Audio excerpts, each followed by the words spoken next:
Hola Javi, ¿cómo estás? Ya Hola, estamos ¿qué en... tal? ¿Cómo estás? Yo muy bien. Aquí, Qué bueno. esperando que el internet y mi compu y Mm. los planetas se alineen a nuestro Te decía antes de grabar programa, perdón. que ojalá ahora el internet no nos delata porque estoy otra vez aquí en su casa. Eh, y esperemos que no nos dé la lata. Esperemos que no. Tiene que estar en esto. Bueno, ¿qué te parece si, no sé si tú también estás compartiendo? Ujú. Damos un minutito para compartir porque te digo que yo soy como dices, como hombre, no puedo hacer dos cosas a la vez. Ya compartí. ¿Y tú? Ya. Ah, listo. Pues cuéntanos, esto de la elección, incluso amorosa, ¿no? Del hombre y la Ujú. mujer, ¿a qué se refiere? Porque, bueno, te decía que igual y es como una generalización, pero no en todos los casos, ¿no? ¿Qué opinas? Ujú. ¿Y tú a qué dirías que se refiere esto? Claro, bueno, el título surge de un texto de Freud que habíamos mencionado de pasada valga la redundancia, la vez pasada, Ujú, que se llama Contribuciones a la Psicología del Amor, que son 3 textos. Y habíamos decidido como centrarnos en el primer texto, que se llama Sobre un tipo particular de elección de objeto en el hombre. ujú, ujú. Eh, Habíamos dicho como, bueno, el título decía en el hombre y las mujeres. Espero como que en esta reunión podamos discutir como esta cuestión del hombre, que es al que se hace referencia en este texto, para después hacer una segunda parte y dedicar como a la elección de las mujeres, ¿no? Que también decir que a mí no me gusta hacer esta separación como de, bueno, los hombres aman de esta manera, las mujeres así, como si fueran dos esencias fijas e inmutables, ¿no? Y donde categoricemos al sujeto. O sea, hay que recordar que para el psicoanálisis el sujeto es asexuado. O sea, el sujeto es hombres, mujeres, no es una cuestión de género, sino que es una cuestión pues, que compartimos todos como seres humanos, como seres de cultura. Ujú. Entonces, como que por ahí empezar diciendo eso. En segundo lugar, ahorita que te estaba escuchando en esto, me llama la atención que el texto se llama, ¿cómo le dije que se llamaba? Sobre un tipo particular de elección de objeto en el hombre. Y a mí, como que yo tengo una bronca con esta palabra de elección, porque Ujú, podría parecer como algo determinado por mi voluntad y por mi libertad. O sea, como yo de repente me pongo a reflexionar un día cómo amar o cómo elegir a alguien y yo establezco los criterios con los cuales voy a hacerlo de manera consciente y voluntaria. Y ujú, bueno, cuando Freud habla de elección, eh, no se está refiriendo a estos ideales de libertad. Para Freud no existe la libertad. O sea, no existe tal cosa. No somos libres en el lenguaje porque todo lo que hacemos como seres de cultura está determinado por un lenguaje que nos precede y en el cual nos insertamos. ujú, Entonces, pues nuestra elección de amor pues está determinada por los discursos que en su momento nos hicieron llegar del amor y en los cuales nosotros nos introducimos sin saberlo además, o sea, ujú, sin tenerlo como tal presente en la conciencia, sino que pues es una cosa que así es. O sea, como ujú, ujú. podríamos preguntar, por ejemplo, ¿por qué una persona eh, ama a otras personas del mismo sexo? ¿Por qué existe la homosexualidad? Pero lo mismo podríamos preguntar con la heterosexualidad. ¿Por qué una Ujú, persona ujú, ama a otra persona de otro sexo? ¿No? ujú, ujú. ¿Es una cuestión libre? O simplemente dices, bueno, pues yo un día pues, me di cuenta que me gustaban los hombres o que me gustaban las mujeres o etcétera, ¿no? Mm, Ujú. y pues Y es que nada, así vivimos. al Ujú. tratar de buscar, ahorita que estabas diciendo eso, al tratar de buscar una palabra que se pudiera utilizar en lugar de elección, ¿no? Porque como dices, elección creo que nos lleva a pensar en una voluntad, en como si pudiéramos de verdad separar y decir, ok, Ujú. yo elijo, ¿no? Yo digo que quiero esto. Ujú. Pero bueno, encontrar una palabra que se pueda utilizar en lugar de elección me cuesta bastante, ¿no? Entonces, bueno, digamos que por eso ocuparás, ahí sí, iba a decir ocuparemos, pero pues yo no voy a explicar. vas a usar esta palabra, elección. La cosa es solo entender que elección, o sea, cuando hablamos de elección es de algo que está determinado por el lenguaje. O sea, no somos libres cuando hablamos. Y esa es la cuestión que quería destacar. O sea, no es que me parezca mal que use la palabra elección, solo como contextualizar a la gente que no se trata de la elección tal cual como la entendemos, ¿no? O sea, de que yo decido por medio de mi voluntad amar a tal objeto de tal manera. Sí, yo, o sea, más bien fue algo mío, propio, ¿no? Como de qué otra palabra existe, pero bueno, digamos que una elección, pero que ya está determinada por muchas cosas. Por dirá acá en el discurso del otro, o sea, de otro lugar vienen esos discursos y yo me instalo ahí, ¿no? Me entretejo ahí sin saberlo. Y entonces digamos que de eso otro, o de ese, ¿cómo dijiste? Como del lenguaje del otro, no. Del discurso del otro, hay ciertas como cosas específicas que determinan y de las que ahorita nos vas a hablar para esa elección. Claro. Y bueno, como para ir entrando a la cuestión del texto, decir que se escribe en 1910, pero bueno, es un texto que ya había debatido Freud en la Sociedad Psicoanalítica de Viena, el 19 de mayo de 1909. Y bueno, esta sociedad, nada más así como dato curioso, estaba conformada por Freud, obviamente, por Otto Rank, por Karl Abraham, que Karl Abraham es al que le debemos esta onda de las etapas psicosexuales, ¿no? Que es lo que terminó distorsionando todo el campo. Eso es como el culpable de los libros de psicología general. O sea, ni siquiera de Freud, que se supone que es el que... Pues de hecho él se las adjudica, ¿no? Que recuerda a mí en la universidad me dijeron, ay, las etapas psicosexuales de Freud. Bueno, sí, dicen que es de Freud, pero en realidad la concepción que tienen es la de Abraham.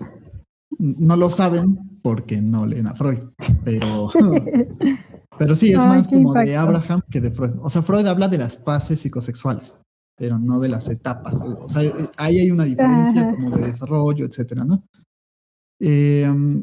También estaba Jung, Adler, que después se van porque hay un conflicto con Freud. Otro discípulo, Sandor Ferenczi, Isidor Isaac Sadger, Hans Sachs, Ludwig Binswanger, Karl Alfred Mecher y dos mujeres que fueron muy importantes también para el psicoanálisis, ¿no?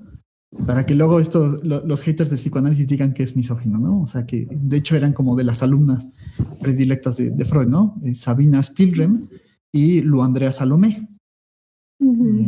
Que sabemos de Lu Andrea Salomé, sabemos que era como muy...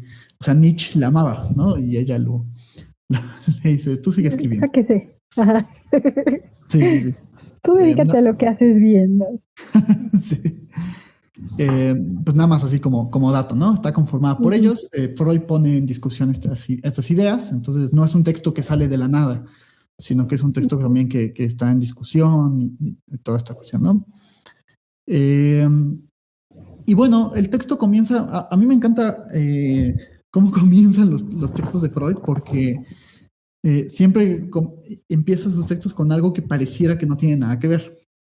Y él empieza hablando de los poetas. Sí. Y entonces él dice, bueno, los poetas han hablado de la elección de objeto masculino, pero nos lo han presentado, digamos, el poeta está determinado por una exigencia estética en sus observaciones.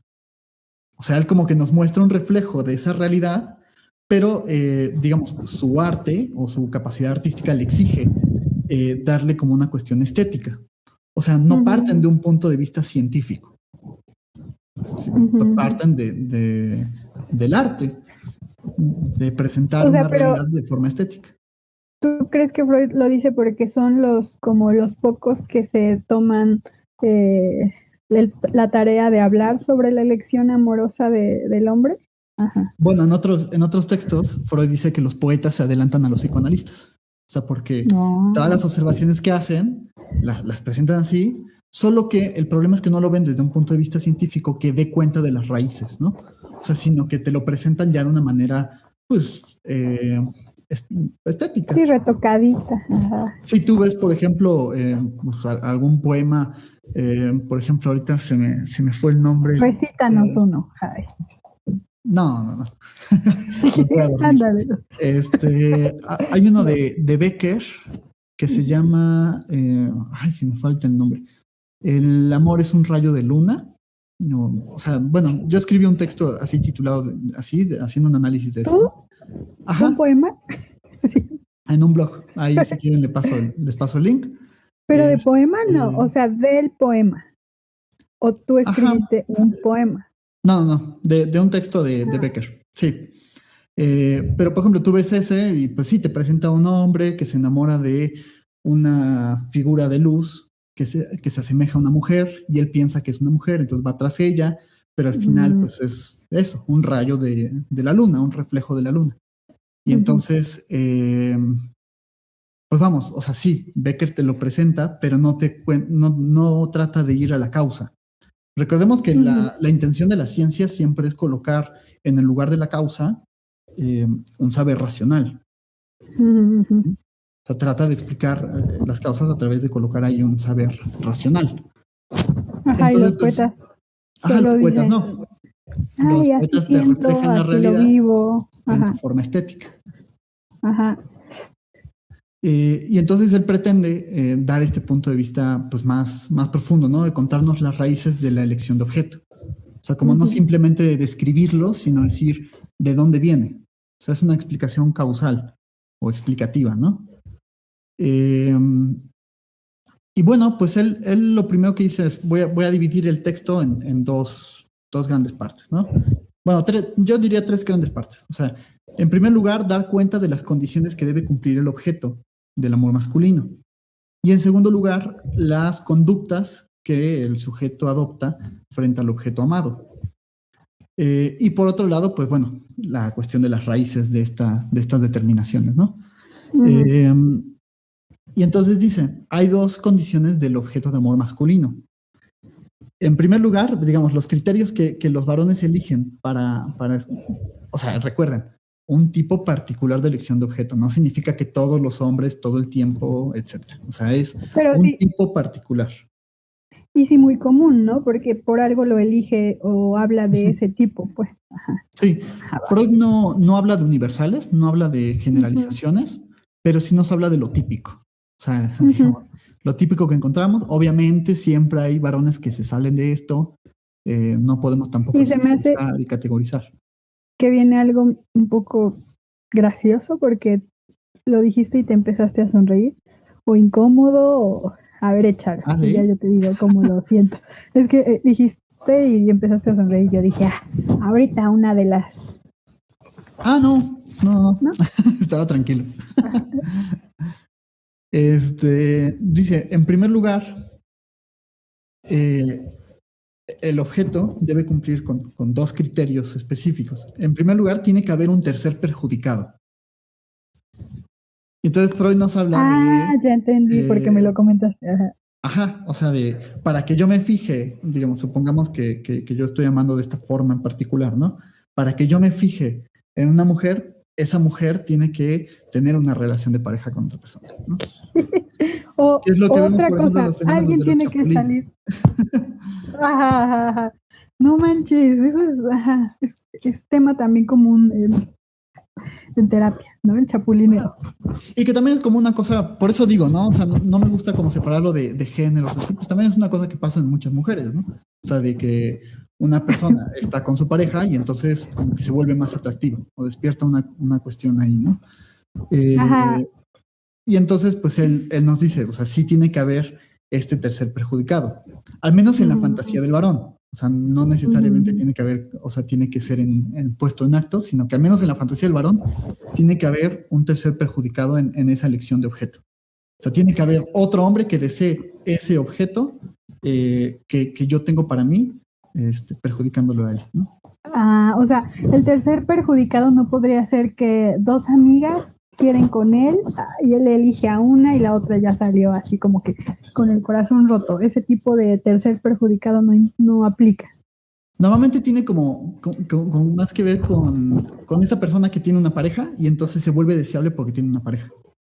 Ajá, como deseo lo que no puedo o no debería, ¿no? Por eso Lacan en un seminario dice, mi goce es el mal del otro. O sea, porque obviamente para que yo cumpla ese deseo, pues tengo que perjudicar a alguien más. Entonces, es una condición de la elección del objeto masculino. O sea, esa mujer debe tener novio para que se vuelva más atractiva. No inventes. Que ojo, también ahorita digo el objeto y a lo mejor las personas que no están familiarizadas con el psicoanálisis podrían decir, oye, pero estás hablando de la mujer como una cosa. O sea, no. En psicoanálisis se entiende objeto más bien como Ajá, sí, sí. una cuestión vincular, o sea, el objeto en el que deposito amor, ¿no? El objeto simbólico en donde deposito amor. Sí, ahorita que hables de las mujeres también va a ser el objeto el hombre, pero no es porque nos vea como objeto. Claro, ajá, claro, creo que valía la pena como aclararlo. Y dice, hay otra condición que debe cumplir Pero ves que si te ríes. O sea, es que vi los comentarios y ya vi que dijeron el chapulineo. A ver. Sí. Hasta un chapulincito, que eso parece un sapo. Pero sí, es un chapulín. Sí, sí. De eso que dice, hagamos una fiesta en la casa del chapulín. Y le escribe otro en el comentario, ¿no? Así como, ay, ¿qué debo llevar? Y dice, a tu novia. No manches. Es así. Oye, qué fuerte. Sí, claro. Como seres humanos, pues ya eso ya lo sabía Thomas Hobbes, por ejemplo. O sea, como seres humanos todos tenemos esta pasión de cumplir nuestros propios deseos y evitar un daño. O sea, en el estado natural de las cosas, así somos los seres humanos. O sea, queremos cumplir y satisfacer nuestros deseos sin tener ningún daño. El problema es que los demás también quieren eso. Ajá, y pues no hay espacio suficiente para lograr eso, ¿no? Porque estamos muy cercanos al otro. Oye, y estaba pensando, o sea, ¿cuántas veces no hemos escuchado ay, estoy soltero y nadie me pela? Pero nada más tengo novia y ya no, o sea, no manches. Solo que creo que ahí, digamos, en el caso, ahí sí creo que hay como una diferencia, no lo sé, pero como que cuando un hombre está soltero, pues no despierta tanto atractivo para las mujeres porque no tiene la autorización femenina, ¿no? O sea, cuando el varón consigue una relación de pareja, ante los ojos de las demás mujeres, él tiene la validación de otra mujer. Ajá, es como que alguien me lo está recomendando, ¿no? Y en el hombre tiene que ver más bien como con este sentido de competencia. Ay, güey, como de ay, no es bonito. Como de, para yo tener esta relación de pareja, te la tengo que quitar o arrebatar a ti. Ajá, y en el otro, bien chido, amiga, ya me lo recomendaste. Si a ti te gusta, puede que a mí también. Bueno, que también tiene que ver con el hecho de que cuando un varón no tiene pareja, pues normalmente está como más urgido, más necesitado de la aprobación femenina. Bueno, y de otras cosas. Pero o sea, me refería como a la cuestión del reconocimiento y la aprobación femenina, ¿no? Y cuando tiene una relación de pareja, pues está con su pareja y le da igual lo demás. Se presenta como indiferente y eso despierta el deseo de otras mujeres. Ay, míralo, qué complejo. Y bueno, dice, la segunda condición del objeto de amor masculino es la suposición o la fantasía de la supuesta liviandad sexual de la mujer amada. O sea, y dice Freud, bueno, en términos así groseros, digamos, el varón se fija o el deseo sexual se orienta a las mujeres consideradas fáciles, ¿no? O lo que en ese momento se consideraba como fácil. Hoy está como un poco mal dicho esa frase, ¿no? O sea, sino más bien como, yo prefiero como hablarlo de liviandad sexual, ¿no? O sea, una mujer que está abierta en esta cuestión de la vida sexual. Sí, eso provoca la fantasía. Y lo que vas a decir, ahí sí, está interesante porque no es como, ay, es liviana sexualmente, me voy a divertir, ¿no? Es más como la voy a casi que a convertir, ¿no? Que se vuelva buena. Ajá, sí. Que ahí va también. Ahí va también, ¿no? Pero bueno, pues sí, tiene como esta cuestión porque pues también el tutorial de cómo chapulinear a la novia de tu amigo. Pues tiene que ver también con la cuestión de pues que el varón la modalidad también de amor que tiene, pues se rige más por la satisfacción sexual, ¿no? Entonces, pues obviamente estas mujeres pues despiertan el deseo del varón también. Y entonces, bueno, esas son las dos condiciones del objeto de amor masculino. Es el tercer perjudicado y la liviandad sexual de la mujer amada. Pero pues no es lo único, sino que también hay expectativas sobre las conductas hacia el objeto amado. Y entonces dice Freud, el varón coloca al objeto degradado, o sea, a esa mujer que tiene liviandad sexual, la coloca... Y que la considera fácil, ¿no? O sea, no la coloca como un objeto amoroso de supremo valor, dice Freud. O sea, lo que decía, ¿no? O sea, una persona que tiene una vida sexual abierta o así, para el hombre representa un objeto degradado que se presenta como un objeto supremo, ¿no? O sea, Javi, ay, sí, la voy a poner chistoso, pero así. Tipo que si quiero volverme más atractiva al sexo opuesto, me puedo hacer la que tengo novio o la que soy liviana sexual. Recuerda que es un tipo particular de elección de objeto. Pero puede funcionar, Javi. Bueno, sí, muchas cosas pueden funcionar. Ajá, no, es que se me hace interesante porque, bueno, ahorita vas a comentar, ¿no? Como por qué esas dos elecciones o por qué esos dos tipos. Ajá, va, me espero porque si no siento que me voy a adelantar. Va. O sea, y dice, ¿no? O sea, ante el varón, pues esta mujer que vive su sexualidad es representada en su fantasía. Que, ojo, también faltó aclarar al inicio, ¿no? O sea, tratar de comprender estos fenómenos no significa que los estamos justificando, ¿eh? Y tampoco significa que Freud los está justificando. Ajá, ni que digamos que y está tratando de entender qué pasa ahí. Ni que digamos que la liviandad o como dice sexual es que sean fáciles, ¿no? O sea, pueden ser otras cosas, pero en este caso es considerado como hay una fácil. Bueno, en la fantasía del varón se representa como una mujer fácil, ¿no? O sea, en el sentido de que acceda fácilmente al comercio sexual. Y dice, bueno, se presenta como el objeto degradado se convierte en un objeto de amor de valor supremo. Y la segunda actitud es rescatar a la mujer amada. Es decir, esta fantasía del varón de que tiene que rescatar a la mujer, ¿no? Pues es que vive. O sea, está bien feo, ¿no? Bueno, se escucha súper feo. Sí. Hasta siento que ese tipo de hombre, ay, sí, que me cae mal. Pero bueno. Que digamos, ¿cómo la rescata? No abandonándola, por ejemplo. O sea, ahí vemos a varones que tienen una relación en la que ya no están contentos, en la que ya no quieren nada, pero está en su fantasía la cuestión de que si la dejan, la están abandonando y la pobrecita no puede con eso, ¿no? Y entonces yo me voy a sacrificar rescatándola con mi amor, o sea, etcétera. O sea, ahí hay algo que se juega, obviamente de infantilizarla a ella y colocarla como este ser irracional, súper emocional, que no aguanta nada, etcétera, ¿no? Que sabemos por el feminismo que eso hoy por hoy ya adquiere como la lectura también de lo patriarcal, de lo machista, ¿no? Y por eso digo que no lo está justificando. Es como, esta es una forma particular sí. Que incluso sería bueno que el varón pusiera en juego en su análisis. Ándale. O sea, que el varón fuera análisis, hablara de estas cosas y tratara de reposicionarse de una manera distinta. O sea, no es como que Freud diga, ay, sí, eso está bien, ¿no? Como mucha gente de repente puede ni pensar, que es así y no se puede cambiar. Ajá. Yo también quiero. No, ahorita sí ya les llegó como la pedrada o así, pues ya pueden tratarlo en su análisis, en terapia, yo diría, ¿verdad? Pero bueno, en este caso en análisis. O sea, ya después llegaron los discípulos de Freud que sí empezaron a decir cosas súper misóginas, ¿no? Por ejemplo, Benninger, ¿no?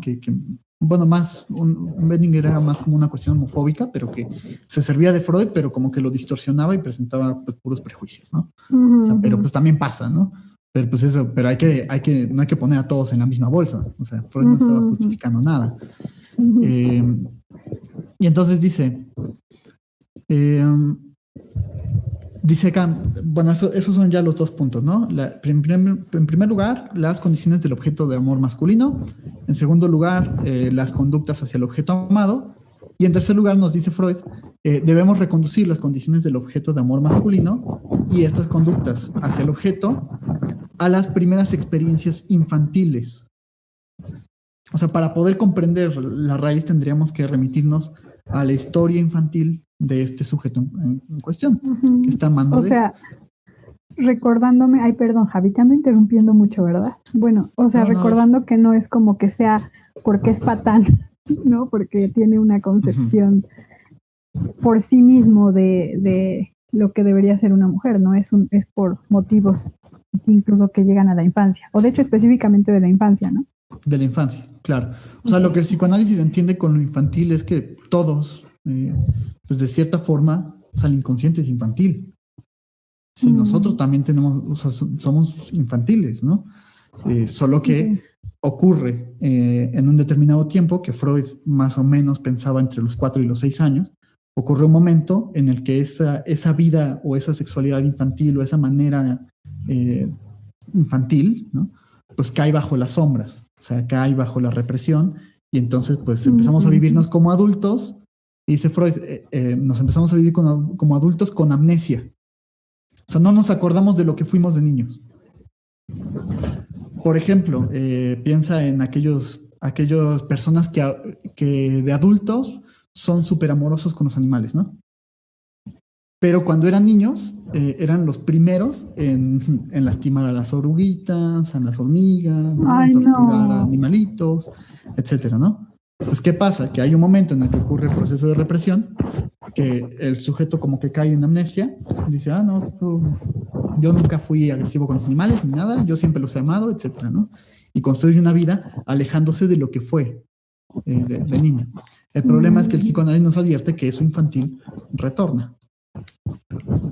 Aquí básicamente lo que nos está queriendo decir Freud con esto de reconducirnos a las raíces es, o sea, no hay que pensar nuevamente que nuestra forma de amar pues está determinada únicamente por nuestra voluntad y nuestra libertad. O sea, no es como que yo de repente diga, bueno, voy a amar a las mujeres y que haya un tercer perjudicado y que me voy a fijar en las mujeres que tengan liviandad sexual, sino que son consecuencias de la historia del sujeto.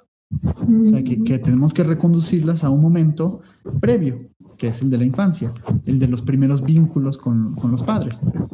O sea, hay que entender que sus vínculos, o sea, dice Freud, la transferencia, o para las personas que no son allegadas al psicoanálisis, el amor, pues no amamos nada más porque sí, sino que pues hay experiencias anteriores que nos hacen amar de determinadas maneras.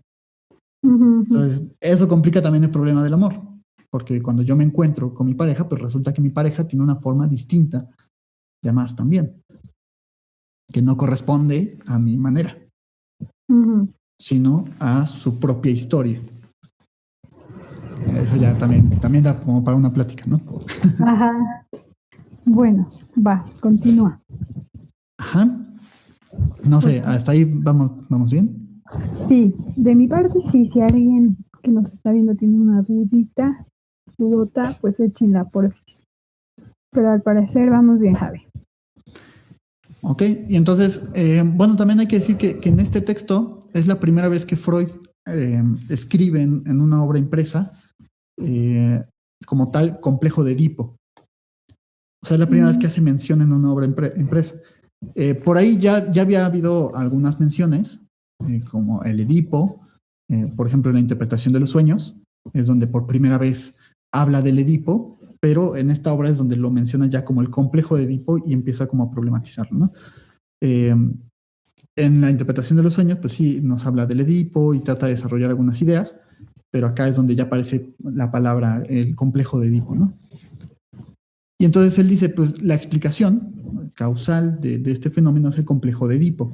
Es decir, tenemos que reconducir el análisis a las primeras experiencias infantiles, a los primeros vínculos del sujeto. ¿Y cuál es el primer vínculo del sujeto masculino? Pues la relación con la mamá, ¿no? Con la madre protectora, la que nutre, la que lo cuida, de la que es enteramente dependiente, ¿no? Y de la que pareciera que está fusionado. Ujú. Ujú. Es que estaba pensando, y no sé si eso nos lo vayas a decir después, porque pues la mujer también tiene esta dependencia, ¿no? Hacia la mujer y en ella cómo funciona. Por eso los psicoanalistas que hablan, por ejemplo, del complejo de Electra, o sea, pues eso del complejo de Electra no es algo que piensa Freud, o sea, es algo que de hecho el mismo Freud criticó. Es algo, eso de complejo de Electra más bien viene de Jung. Jung empieza a hablar del complejo de Electra.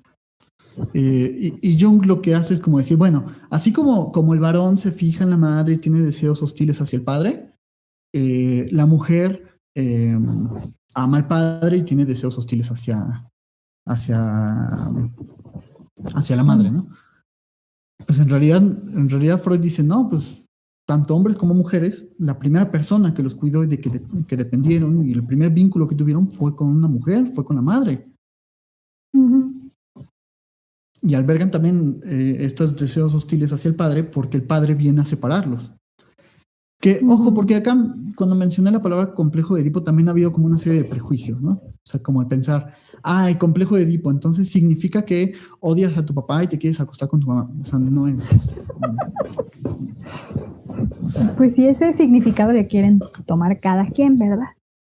O sea, no es así, ¿no? Sino que Freud más bien está hablando de, en un primer momento hay un vínculo de unión muy fuerte con la madre y el padre es este que intercede en ese vínculo porque no pueden estar fusionados para siempre, porque el niño tiene que abrirse a la cultura, entrar a esta dinámica. Eso está Separarse, prohibido. ¿no? Está prohibido, o sea, hay una ley, hay un límite, hay un corte, hay una prohibición, no puedes estar ahí para siempre. Tienes que desligarte, identificarte con la cultura y salir a hacer tu vida. O sea, el complejo de Edipo, así del muebles Dico, ¿Es ¿no? otro? Es de aquí haciendo publicidad, ¿no? No, pues, qué chido.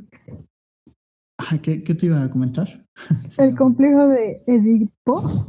Ajá. Mientras te puedo hacer una pregunta mientras llega. Sí, ya regresará. Entonces, ¿cómo es o cómo afecta en el hombre futuro, ¿no? Este complejo de Edipo o esta situación que pasó en la infancia, ¿no? O sea, ya yo estaba dependiente y así como totalmente embobado con esta mujer que me provee y de repente llega este señor y nos separa, ¿no? Y se va con él a dormir y ya no está pegada a mí, ¿no? Está con él. Entonces, ¿eso cómo afecta en la elección adulta del hombre? Y bueno, y de la mujer, pero después me dices. Claro, lo que muestra Freud es que el varón pues está como en esta dinámica con la madre y es obligado a separarse, pero también, o sea, se le obliga, lo primero que se le obliga a separarse es con la identificación con la madre, ¿no? Porque él es un varón y no es una mujer. Entonces, pues tiene como que hacer este primer deslinde, ¿no?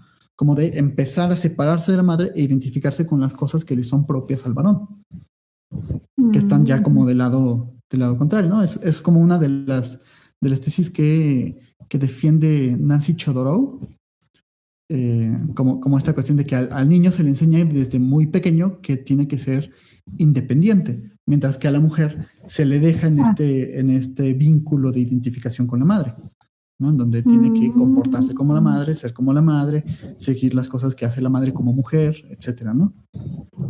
O sea, como esta separación de individuos, o no sé cómo decirlo, no ocurre tanto en la mujer, ¿no? O sea, porque en el hombre es como más clara de alguna forma y en la mujer dice, no, pues no. Más bien es que, digamos, el varón se desprende de la identificación o de esta unión con la madre para poder irse por el lado del padre, que el padre lo introduce en la cultura. O sea, le muestra lo que es propio de los varones, lo que tiene que hacer, cómo funciona la dinámica cultural, el hecho de que hay prohibiciones, el hecho de que hay límites, etcétera, ¿no? O sea, el complejo de Edipo yo lo pienso más bien como en términos de funciones. O sea, la madre es más bien una función. te protege, en donde tienes esta unión fusional, es el primer vínculo de dependencia con el otro, mientras que el varón, pues el padre es más bien esta función que viene a sacar de esa relación simbiótica. Okay. O sea, para introducir al niño en la cultura. Para decirle, oye, tú tienes que dependerte de tu mamá, allá afuera te está esperando una vida. O sea, la introducción del padre, digamos, tiene que ver con el lado de la vida en cultura.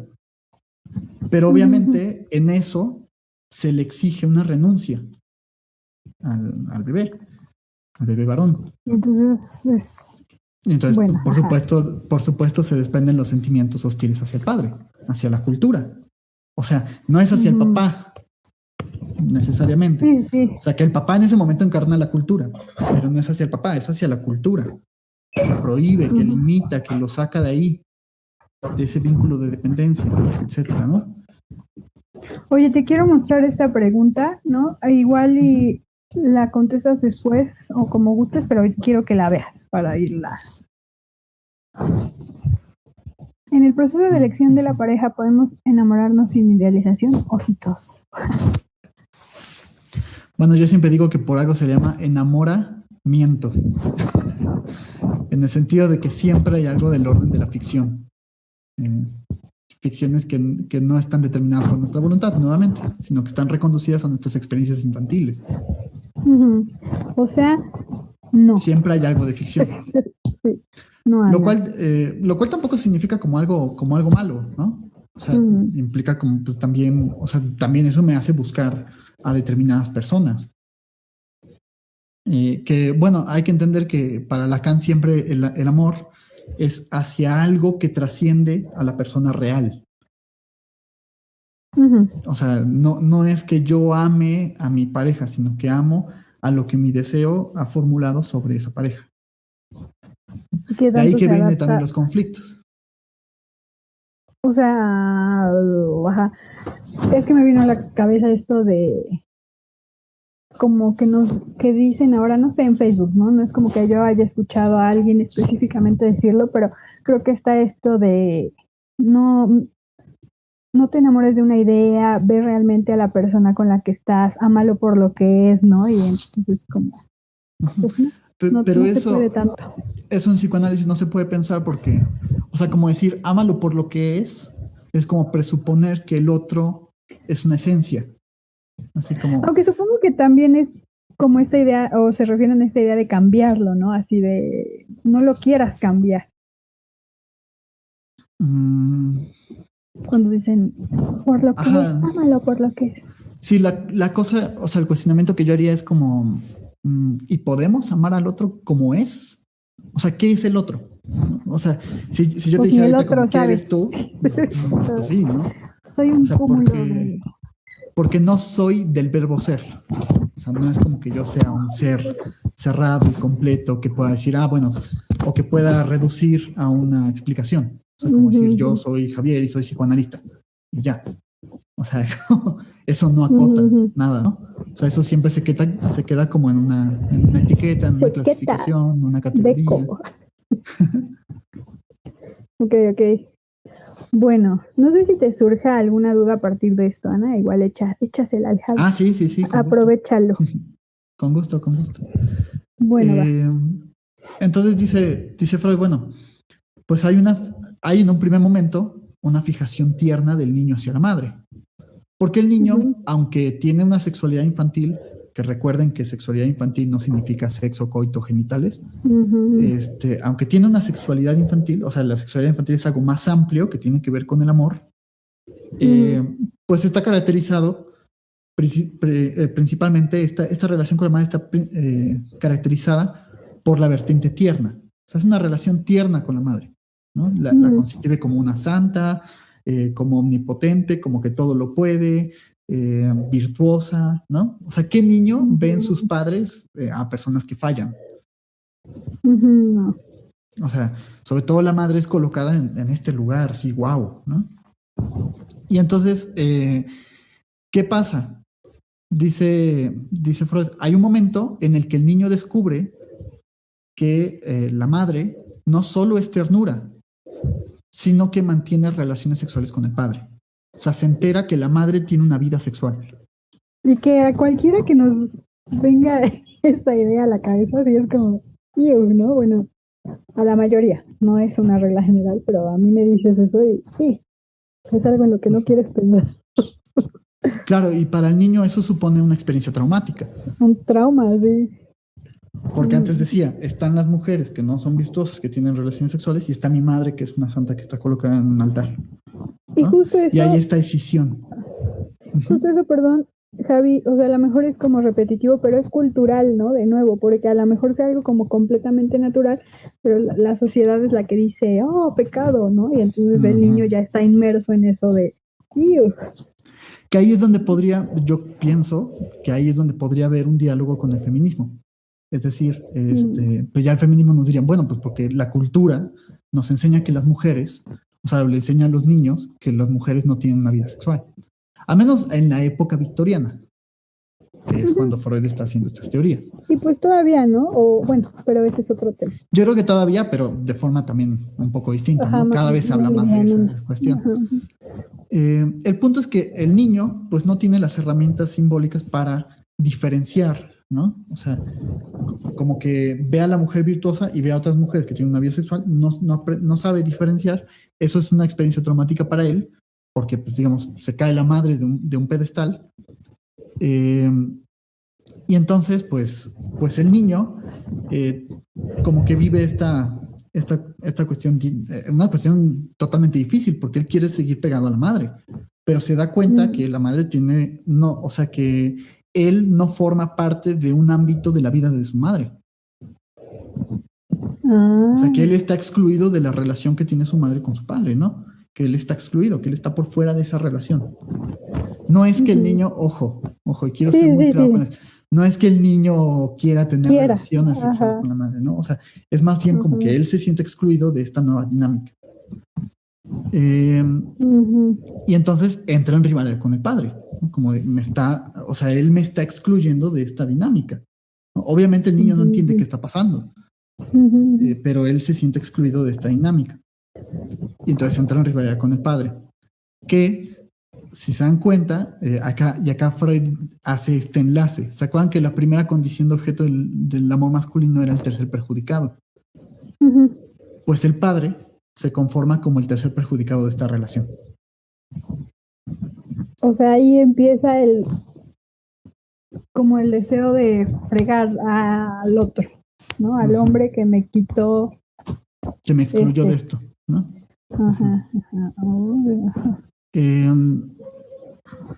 Y los demás también hay así como una explicación infantil, como la liviandad sexual. Ajá, también provoca como la cuestión de que él se siente excluido de eso y tiene que buscar eso en otra parte. Eso de lo que él está excluido lo tiene que buscar en otra parte, que van a ser las mujeres que se encuentre, digamos, a lo largo de su vida. O incluso no podría ser como de, no debes hacerlo. O sea, me hubiera gustado que mami no lo hiciera, entonces tú no debes hacerlo tampoco.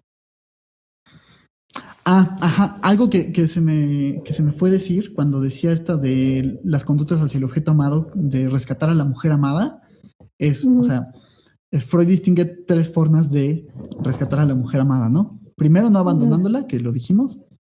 Segunda, de su propia fama sexual, o sea, como de este lugar degradado, como que la quiere rescatar y alzar como un objeto de amor supremo. Y 3, reconduciéndola al camino de la virtud, que es esta fantasía que vemos en muchos hombres de yo le voy a enseñar a las mujeres cómo tienen que vivir adecuadamente. Hay un texto de Rebecca Solnit, que es feminista, que se llama Los hombres me explican cosas, ¿no? Que creo que como que se queja de una cuestión muy similar. O sea, es como, ¿por qué de repente los hombres tienen esta idea de que me tienen que explicar las cosas y me tienen que mostrar el camino del bien? Incluso el ejemplo que trae para abrir el libro, a mí me impactó muchísimo. Un señor le estaba hablando de un libro, ¿no? Tal cual, y ella, sí, que esto, que el otro, ¿no? Y el señor, ¿cómo no? No, es esto y lo otro, ¿no? Y le estaba hablando del libro que ella escribió. O sea, como queriendo Ujú. corregirla del libro que ella misma había escrito, ¿no? Y el señor ni informado estaba, pero tenía la necesidad como de corregirla, de decirle, no, Ajá. mira, yo sí sé. O de reconducirla al camino de la virtud, ¿no? Lo que vemos, Bueno, por ejemplo, en las manifestaciones feministas, ¿no? Como, ay, mira cómo se ay, están, mira cómo se están comportando los monumentos, no puede ser, ¿no? Y hija. luego, y luego pasa un partido de Toluca y dejan peor los monumentos, ¿no? Sí, Que no además dices, manches. es gente, Ay, perdón. perdón, pero es gente muy ridícula. O sea, es como, ni siquiera te sabías la historia de esos monumentos, o sea, no inventes, ¿no? Ajá, O sea, ajá, el ajá. resto del año te daban igual Sí, y o ahora, sea, bueno, me incluyo, ni nos enteramos de su existencia, ¿no? Hasta que lo sacan en la tele por esos eventos. y es más bien Oye, como de cómo va a ser que las mujeres vivan una vida sexual así. O sea, en la ilustración se pensaba así, ¿no? ¿Cómo va a ser que las mujeres van a participar en el debate público? No puede ser. A ellas hay que reconducirlas al lugar de la virtud. virtuoso, ¿Y cuál es pero el lugar de lo virtuoso? La cocina, lo privado, la crianza, la maternidad, etcétera. ajá, ajá. Rapidísimo te enseño que se me estaba yendo eh, de lo que hablábamos, ¿no? De amarlo como es y de que estamos en constante cambio, entonces de repente es algo y de repente al ratito ya es otra cosa. Si tú quieres que siga siendo ay, pero si eras esto, lo otro, ¿cómo es que dejaste de serlo? Claro. O sea, y la participación que hace María Reyes, muchas gracias por vernos, te mando un saludo. Bueno, también a todos quienes nos han escrito. Este, pero bueno, sí, o sea, ¿cómo vas a amar a alguien por lo que es si el otro no es nada de lo que dice? Sin ninguna definición lo acota, ¿no? Y está siempre en constante cambio. O sea, yo digo, más que el hecho de que seamos un ser, estamos siendo. Ujú. O sea, yo ahorita apago la cámara y me voy a hacer otra cosa y estoy siendo otra cosa. No es como que mi ser esté determinado porque doy pláticas. Este, Si ahorita te vas a beber o quién sabe qué cosas y ya diremos, ay, ¿cómo, Javi? Creímos que anda. no tomabas. Que no sería la primera vez que me pasa, pero ¿Qué? este, ajá, que Bueno, X. confundan, ¿no? De tu Pero persona. sí, sí, sí. O sea, esta estima, este niño que quiere entrar en esta relación, pues se encuentra con que eso está prohibido por la cultura. O sea, ves, por ejemplo, a los niños que dicen, ya me voy a casar con mi mamá, ¿no? O yo me voy a casar con mi papá, ¿no? Etcétera. Ujú, Pronto encuentran que eso está prohibido por la cultura. No se puede. ujú, Ahí no. ujú. Entonces el niño es orillado a abandonar esa ligazón afectiva con la madre y se lanza en la búsqueda de un objeto subrogado, dice Freud. O sea, se lanza en la búsqueda de otro objeto que no es el que buscaba, ¿no? Entonces, por eso, chécate cómo nuestras parejas nunca son esa pareja perdida, fantaseada por el niño, ¿no? Por eso siempre amamos a quien no es. O sea, porque siempre estamos amando a un subrogado, a No, un objeto que qué vino sad. en reemplazo de un objeto perdido. Hasta sentí la tristeza. Entonces, Y es pues, interesante porque yo ahorita, como parte de mi tesis doctoral en ciencias sociales que tiene que ver con la masculinidad, estoy doctor, díganos, entrevistando. doctor. No, no, no, no, por favor, no, no me digan así. Ay, Pero mm, estaba realizando entrevistas a varones que ejercen violencia, ¿no? Y uno de ujú, ellos, o sea, el primero que entrevisté, me dice, yo no soy, o sea, le pregunto como qué significa ser varón para él, ¿no? Él me dice que ser varón es como un producto natural, o sea, que está determinado por la naturaleza, etcétera. Y le digo, bueno, ¿y qué piensas de todos estos movimientos feministas, de liberación de la mujer, de emancipación, etcétera, ¿no? uy, no. Y él me dice así como, no, es que, a ver, hay roles, o sea, yo no soy machista, y me lo aclara, ¿no? Me dice, yo no soy machista, que ya desde ahí Freud leería una negación, o sea, diría así como, entonces, ¿por qué es Ah, necesario decirlo? O sea, ah, como ¿Quién te dijo que lo eras? En primer lugar. Entonces, él, a través de negarlo, también hace una afirmación en esa negación. Está afirmando una verdad suya, digamos, resguardándose en el no. Yo no dije eso. Y entonces dice, no, pues yo lo que considero es que la mujer tiene que permanecer pues, en la maternidad. O sea, las mujeres son madres, es su rol. Y toda la culpa, toda la causa, digamos, de todos los males de la sociedad es que las mujeres han decidido salir a estudiar, salir a hacer otras cosas y no dedicarse a la maternidad, a los cuidados, ¿no? A los cuidados de la casa, a cocinar, a ser buenas madres, ¿no? Ay, a transmitir. Para, Javi, para. Sí, me está dando un. O sea, así. Y dice, pero yo no soy machista. No es cierto, continúa. Pero cuando le empiezo a preguntar por su historia, por su infancia, me cuenta que él tenía una relación súper cercana con su mamá. Y luego, porque siempre hay un... Y entonces le pregunto, pues, como, ¿qué onda con la mamá? Y entonces él me describe a la mamá como un búnker. Es decir, a él en la escuela lo molestaban bastante. Y dice, recuerdo llegar a la casa y ver a mi madre en la cocina y cómo se me alegraba todo, ¿no? O sea, chécate cómo una experiencia de adulto está determinada por una vivencia infantil que se reactualiza en subrogados. Es decir, él cuando tiene una pareja espera que sus parejas se comporten como su madre, ¿no?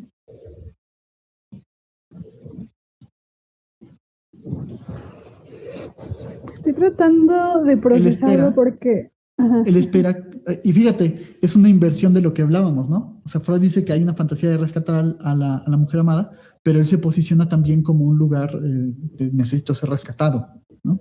O sea, como mi mamá es mi búnker, ¿no? Y fíjate, a eso iba, o sea, generalmente hay más, ¿no? Porque, bueno, lo molestaban, yo creo que tenía algunos problemas para, ¿cómo se dice? Como insertarse en la sociedad. Ay, yo ya estoy hipotetizando mucho, ¿no? Pero seguro hay más de la historia y del por qué convirtió a su madre como en este gran y único refugio. Entonces dice, todas deberían ser así. Y bueno, o sea, más allá de decir que si está bien o mal, o sea, es decir, es lo que yo he encontrado en la investigación, ¿eh? O sea, sí. Yo no estoy ahí para juzgar esa historia. No, y depende de dónde se la vea, ¿no? Porque, por ejemplo, para mí sí está mal porque pues yo ni siquiera quiero, o digamos que no está en mis planes hijos, ¿no? Entonces, si no tengo un hijo, entonces soy un despojo de la sociedad. ¿no? Claro, ¿no? Hablando de esa... Que al mismo tiempo se contradecía, porque decía que todos los males de la sociedad se eliminarían si las mujeres fueran como su madre, que sí cumplía con el rol. Pero luego te enteras que su madre sí cumplió el rol que él quería, y él tiene problemas de alcoholismo, de violencia, de depresión, etcétera, ¿no? O sea, y entonces es como, ¿no se supone que las mujeres al cumplir su rol purificaban lo público? Pero bueno, somos seres humanos irracionales. O sea, de acuerdo, eso es importante, ¿no? Eso es importante decirlo. Entonces, bueno, o sea, lo que quería lograr con este ejemplo es mostrar eso, ¿no? O sea, cómo una experiencia adulta se ve determinada por una vivencia infantil. Y, digamos, el niño, pues, que se da cuenta que no puede estar con la madre, sino que tiene que orientarse a la vida de la cultura, pues busca en sus objetos subrogados en los que pueda cumplir esta fantasía. Por ejemplo, esta persona, cada que tiene una pareja, está esperando que su pareja se comporte como un búnker y que se comporte de determinadas maneras. Entonces, o sea, chéquense. Pero siempre es un subrogado. Entonces, ahí Freud tiene una frase buenísima, la voy a parafrasear, pero es buenísima. Es decir, por ejemplo, los niños que preguntan el ¿por qué? ¿Por qué? ¿Por qué? ¿Por qué? ¿Por qué? ¿Por qué? Lanzado al infinito, dice Freud, es que esa pregunta del por qué es un subrogado también. Ahora, ¿cómo? O sea, el niño pregunta ¿por qué? ¿Por qué? ¿Por qué? ¿Por qué? ¿Por qué? Porque hay una pregunta que no puede formular. Entonces, como hay algo que le falta, está como en los subrogados buscando aquello que le falta, pero nunca llega la pregunta que lo completaría todo. Ay, pues es la vida de cualquier persona, ¿no? Y de cualquier adulto. Y entonces lo que Freud quiere darnos a entender con el complejo de Edipo, que está en contraposición con el complejo de castración, o sea, no es esta idea ridícula, literal, que muchos críticos de psicoanálisis sacan para desprestigiar, de que uno quiere acostarse con su madre y matar a su padre. No es eso. O sea, es más bien que, claro, algo de la sexualidad, que algo de la muerte se juega ahí, de la hostilidad, etcétera, ¿no? Pero no se reduce a esa cuestión, ¿no? Sino que más bien nos intenta dar cuenta de que nosotros, pues, en un momento no estamos inmersos en la cultura, no somos seres de cultura, somos un cachorro humano que está ahí. Y entonces, pues, llega un momento en el que nos introducimos a la cultura. Pero para introducirme en esa cultura yo tengo que estar en falta. Entonces la cultura me da una serie de subrogados y me da una serie de satisfacciones sustitutivas de eso que perdí. Y entonces varios autores que hablan de lo masculino dicen, el varón busca en las mujeres a la madre perdida. O sea, depositan en su pareja a un objeto perdido. Y que, ojo, porque ahí, o sea, sí, claro, podríamos dar esta lectura del sistema patriarcal que oprime a las mujeres, etcétera, pero que también produce sufrimientos en él. Porque piensa, por ejemplo, en un varón que idealiza a una mujer. En un texto que escribí, digo, no es que el varón idealice a esa mujer en particular, ¿no? Sino que lo que está idealizado es esa otra mujer, ¿no? O sea, esa otra mujer que está encarnada en ella. O sea, no es que la ponga a ella por lo que ella es en un altar. Lo que pone en un altar es precisamente lo que ella no es. Pero que para él es un objeto perdido, ¿no? Pero ¿cómo eligen ese, o elegimos? Ay, sí, eligen los demás. Elegimos ese depósito, ¿no? De aquí voy a idealizar. Encontramos algo que creemos da una indicación de que sí tiene eso que queremos que tenga y decimos, pues ahí. Ahí es donde el amor se da con la repetición. En la repetición, o lo que Freud descubre de la repetición es que repetimos lo que no fue. O sea, revivimos siempre lo que no fue. Entonces, por ejemplo, en la fantasía del rescate de la mujer amada, dice Freud, ahí podemos ver, podemos descubrir, por ejemplo, la raíz que tiene esta fantasía de rescatar a la mujer amada. Dice, tiene por intención recuperar la imagen de la madre pura y casta y salvarla de la indecencia, pero además tiene que ver con su propia manía de grandeza infantil, ¿no? O sea, dice, estos varones que aman de esta manera tienen una manía de grandeza infantil y además piensan que a las mujeres hay que salvarlas de la indecencia. Entonces, por ejemplo, yo tengo amigas que a veces me mandan como comentarios que les mandan en Instagram o en Facebook, ¿no? Y de que es que sí me gustas, pero ay, es que vi que subiste una foto así y haces mal en hacer eso, no deberías vestirte de esa manera, que quién sabe qué. Y la regañan, ¿no? Ay, neta, ay, no. Yo vi imágenes que obviamente me parece que son nombres patéticos y ridículos, pero pasa. Yo vi como de esas de señores románticos, de ese tipo de páginas, no sé si la has visto, señores románticos. No. Y uno le dice, no manches, me encantaba, su cabello. Me encantaba tu cabello largo, hasta estaba pensando en andar contigo, pero ni modo, te lo cortaste. Sí. Y la chava, de ti, de lo que te pierdes. Sí. Pobrecita de ella, no sabe lo que se pierde. No, sí. Que son hombres que al final también sufren ese posicionamiento, ¿no? Porque obviamente, sobre todo hoy, ese es el modelo de masculinidad que me parece que está en crisis hoy. De ahí que muchos varones no sepan, digamos, cómo reposicionar su vida amorosa, ¿no? Porque Freud nos está diciendo cómo funciona una modalidad particular de la vida amorosa del varón, que hoy, digamos que en su época fue muy normalizada. De hecho, Freud era muy abierto, o sea, para su época era muy abierto, que claro que a veces se lanzaba algunos comentarios que hoy podríamos cuestionar, ¿no? Pero eso no lo vuelve misógino, pero estamos tampoco. muy limitados a nuestra visión de la época, de nuestra sociedad, claro.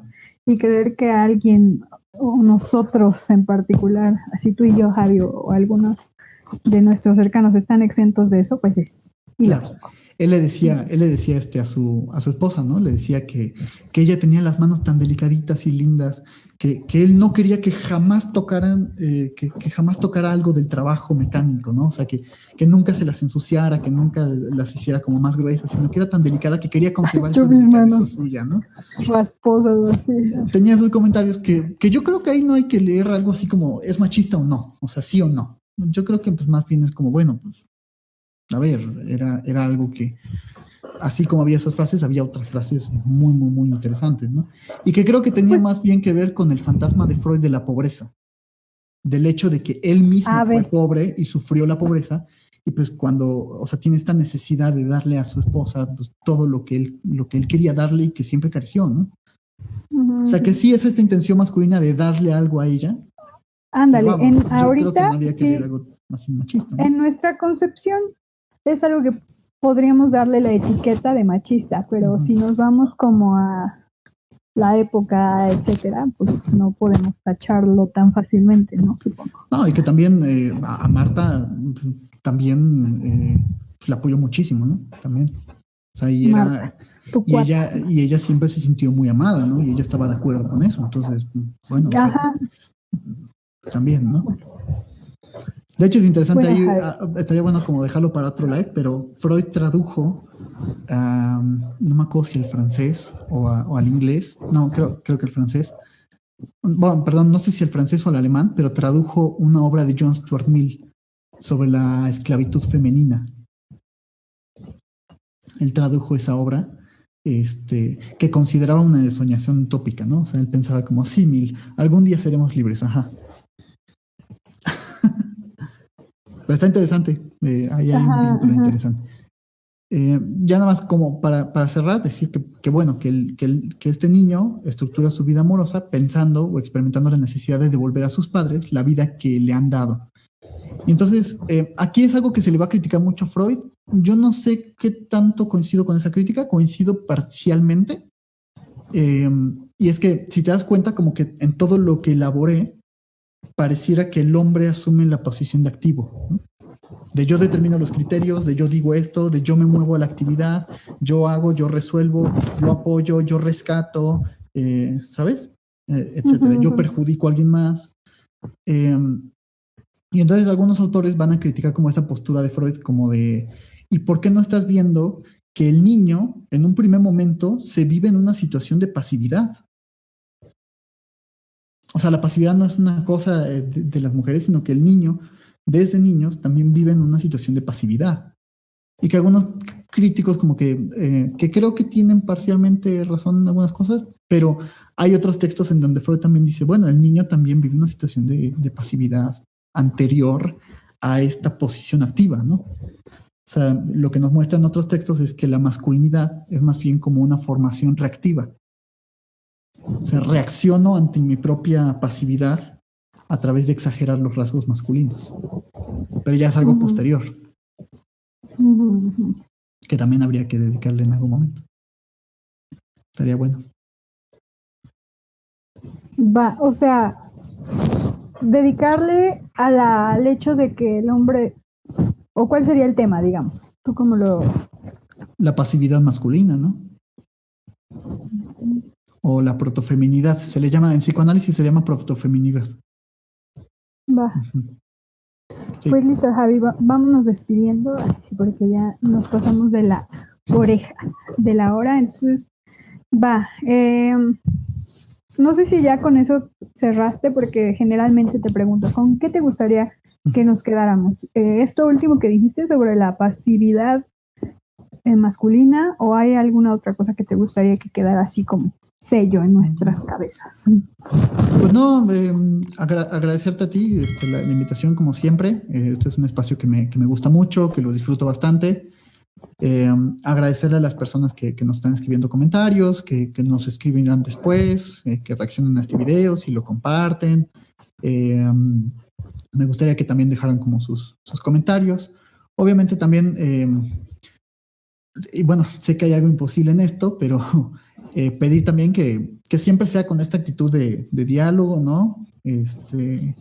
Y como sin...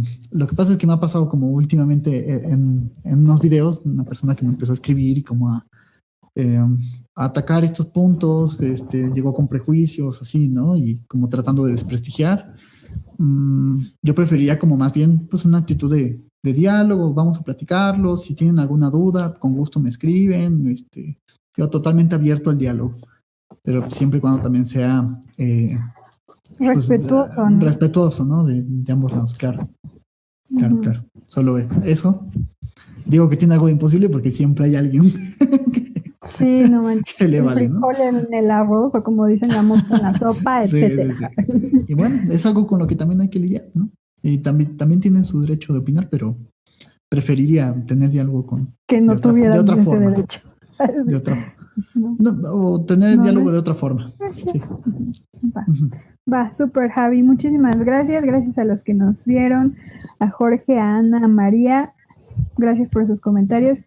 Nos vemos el próximo jueves, Javi. Y a ustedes también. Adiós. Excelente. Gracias. Muchas gracias. Cuídense. Descansen.